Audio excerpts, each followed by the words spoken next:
Hello and welcome to Big Little Bus Ministry. Here's 5 simple rules that every bus route should have.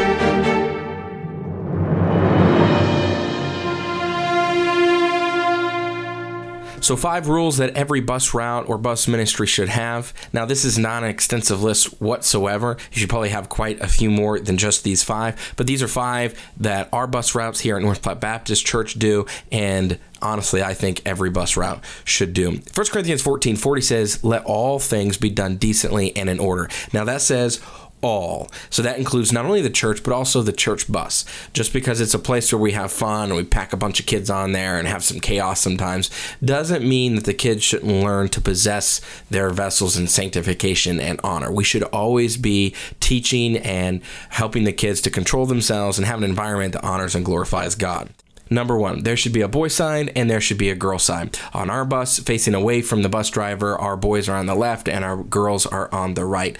This prevents boys and girls from touching, from fighting, from inappropriate behavior, and it makes sure that we have overall order on the bus. Especially if you've got a lot of kids on the bus, this is something that you should pay attention to, especially if you've got teenagers on the bus. Make sure that the boys are separated from the girls. Accusations today are cheap and wrong actions are even cheaper. So we not only use this for our bus kids, but we also use it for our bus workers. It's important for our male workers to not be sitting with the girls, and it's important for our lady workers not to be sitting with the older boys. In the day and age that we live in, it's more important than ever to live above reproach. Number 2, stay seated. Now, this is more of a safety precaution, but it only takes one time for a kid to be up, running around, doing something they should not do when the bus has to stop suddenly or accelerate quickly for an accident to occur, for somebody to get hurt. So we make sure that we're telling the kids all of the time, stay seated. Do not get out of your seat. This also helps the bus driver to be able to visibly see around, see through the windows, and not only that, but also keep an eye on all the kids that are back there. Especially when you've got a bus captain or somebody leading the program. If you got a bunch of kids standing out, you can't see all the way to the back, and you can't correct what you don't see. So we always tell the kids, stay seated. Number 3, no touching. 1 Corinthians chapter 7 and verse 1 says, "It is good for a man not to touch a woman. Keep your hands to yourself." This is good for the boys and for the girls. It keeps fighting at bay, as well as making sure that the teenagers are not acting in an inappropriate way. I've been on bus routes before where they don't have this rule, and teenage girls have been sitting on teenage boys' laps, and that has to be corrected, and then there's an attitude, and all these kind of things happen. It could all be avoided if just from the get-go we tell everybody no touching.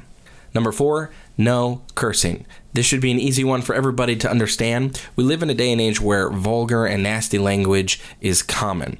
But just because we may pick up kids from different walks of life that are not used to controlling their mouth or their tongue does not mean that we should not make sure that we produce an environment on the bus that's just like as if we were at church and a place that honors God. So we make sure that we correct cussing, vulgar language, obscene gestures, even nasty, hurtful language. We just make sure that everybody has good words, edifying words on the bus. For the most part, we try. And this is something that you should correct. It's one of those things where you'll have to be willing to step outside of your comfort zone once in a while and say, hey, we don't say that here. But if you're not willing to correct it, then you're just producing an environment that's no different than a public school ride on a bus. So make sure that this is a church environment, and those kids know, those teenagers know, when they're on the church bus, the bus captain, the bus driver, the bus workers want a clean mouth, and we do not cuss or curse or take the Lord's name in vain. Very important rule. Number 5,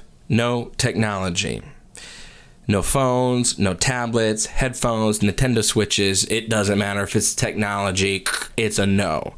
Pornography, wicked music, texting, recording, you name it. It's just a tap away on the phone. And it's important that we understand that we are responsible for all of the kids' actions while they are on the bus. If they're looking at something inappropriate, if they're texting something they should not be texting, if they're doing something inappropriately with that phone or with that game or with those headphones, whatever it might be, we're responsible. So that's why we have the rule on our bus where nobody can bring a phone or headphones or anything like that on the bus. Now, if they do bring it, we've got a bus worker and a box that's dedicated to collecting the phones, putting them in the box, and they can get them after church. Technology distracts kids, and when they come to church, it should be the one time where they're unplugged from that world and they're plugged into God. You know, if they've got their phone or their headphones or whatever, they're distracted from their Sunday school, they're distracted from the program that's being run on the bus, and how can God reach their hearts if we're not willing to make sure that they're listening? Also, another important aspect of this is if they bring something expensive, an expensive device or something that gets broken on the bus, you don't want to be held accountable for that and having to pay for that, or at least, at the very least, having to have an argument with the parents.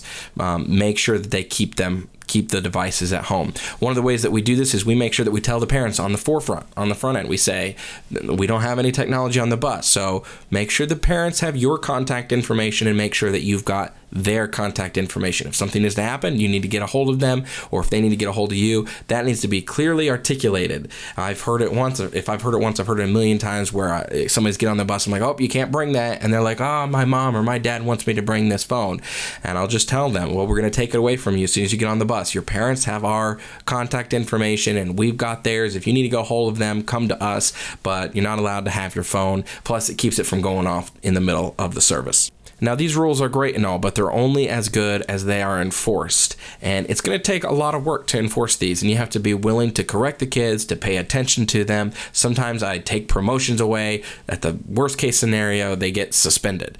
But these rules have to be enforced on your bus in order to create an environment, not just of chaos, not just a pack full, a bus full of kids, and to say you had so many kids on your bus. It should be a place that honors God, teaches the kids how to behave, how to act right. Like and subscribe, and please, if you have any rules that you guys do that you think are a good idea, let me know in the comments. Down the road, I might make a part 2 to this video. Thanks for watching, and like always, keep the buses rolling.